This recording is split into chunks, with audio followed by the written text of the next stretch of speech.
அன்பானவர்களுக்கு கோவிந்தராஜின் வணக்கங்கள். பிஎட் மற்றும் MEd exam time table release ஆகிருக்கு. அதை பற்றியும் எக்ஸாமினேஷன் சென்டர் பற்றியும் இந்த வீடியோவில் நம்ம பார்க்கலாம். வாங்க.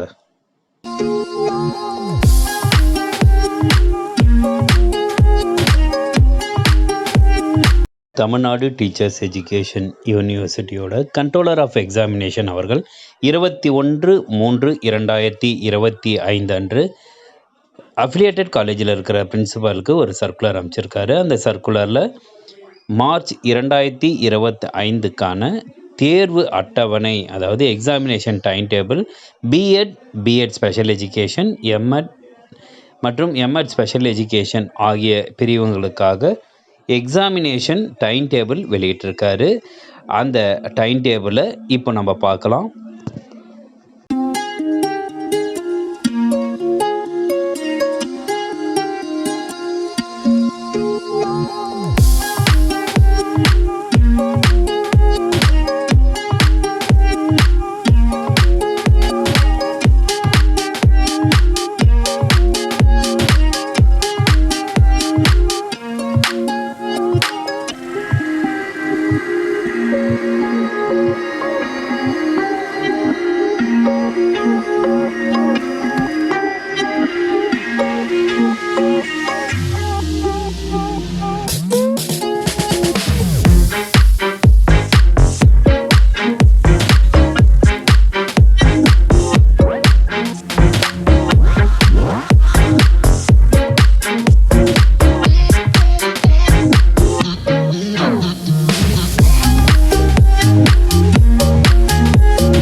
தமிழ்நாட்டில் இயங்கக்கூடிய பிஎட் காலேஜஸ்ஸு 94 எக்ஸாம் சென்டரில் இது எல்லாமே வந்திருக்கு.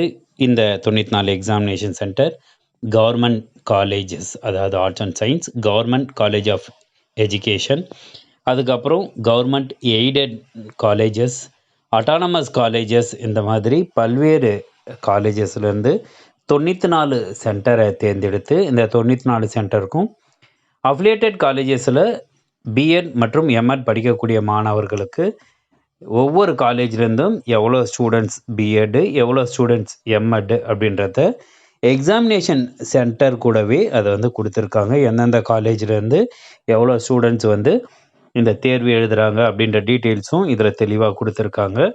அதனால் சம்மந்தப்பட்ட கல்லூரியில் பிஎட் மற்றும் எம்எட் படிக்கக்கூடிய மாணவர்கள் நீங்கள் எக்ஸாமினேஷன் சென்டர், அதுக்கப்புறம் எக்ஸாமினேஷன் டைம் டேபிள் மற்றும் இன்று இரவோ அல்லது நாளை பகலிலோ உங்களுக்கு எக்ஸாமினேஷன் ஹால் டிக்கெட் வருவதற்கான வாய்ப்புகளும் உண்டுன்றதுனால உங்கள் கல்லூரியில் எக்ஸாமினேஷன் ஹால் டிக்கெட்டும் நீங்கள் வாங்கி கொள்கிற மாதிரி இருக்கும். சில கல்லூரிகளில் நாளைக்கு கொடுக்கறதுக்கான வாய்ப்பும், பல கல்லூரிகளில் திங்கட்கிழமை உங்களுக்கு எக்ஸாமினேஷன் ஹால் டிக்கெட்டும் கிடைக்கிறதுக்கான வாய்ப்பு இருக்குது. அதனால் பிஎட் மற்றும் எம்எட் படிக்கக்கூடிய மாணவர்கள் உங்களுடைய examination time table, examination centre மற்றும் ஹால் டிக்கெட்டை பெற்றுக்கொண்டு தேர்வு சமயத்தில் நீங்கள் சிறப்பாக தேர்வு எழுத என் வாழ்த்துக்கள். தேர்வுக்கு முன்னாடி நம்ம ஒரு வீடியோ போடலாம். எக்ஸாமினேஷன் முன்னாடி என்ன பண்ணணும், எக்ஸாமினேஷன் அப்போ என்ன பண்ணணும், எக்ஸாம் முடித்ததுக்கப்புறம் என்ன பண்ணணுன்றத நம்ம தனியாக ஒரு வீடியோ போடலாம். நன்றி.